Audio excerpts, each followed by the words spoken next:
So welcome to my class Maths for Competitive Exams Tips and Tricks.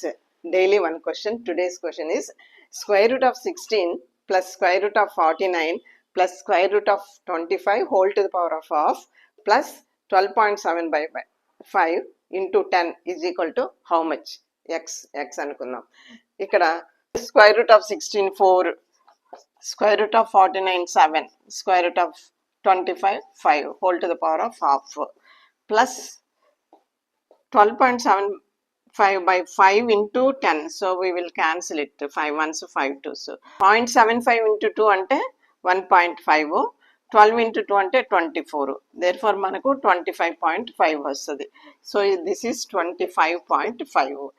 So whole to the power of half ante square root anamata. Square root.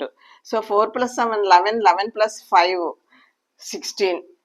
Root of 16 4. 4 plus 25.5 is equal to 29.5. So option B is correct. 29.5. అంతే, చాలా సింపుల్గా. ఇవన్నీ కూడా steps వేయక్కర్లా మీరు ఎగ్జామినేషన్లో. 4 plus 7 plus 5 ఎంత అవుతుంది? 9 16. 16 square root ఎంత? 4.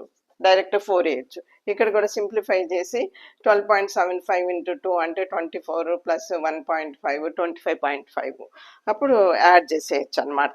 ఈ స్టెప్స్ వేయక్కర్లేదు. ఇవన్నీ కూడా షార్ట్ కట్ మెథడ్లో చేయాలి. వీలైనంత తక్కువ సమయంలో మీరు చేయాలన్నమాట. జనరల్గా 30 సెకండ్స్ ఉంటుంది.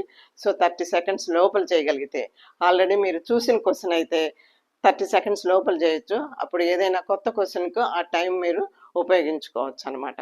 సో నా టిప్స్ అండ్ ట్రిక్స్ మీకు నచ్చినట్టయితే నా ఛానల్ సబ్స్క్రైబ్ చేసుకోండి, లైక్ చేయండి, కామెంట్ చేయండి, మీ ఫ్రెండ్స్కి షేర్ చేయండి.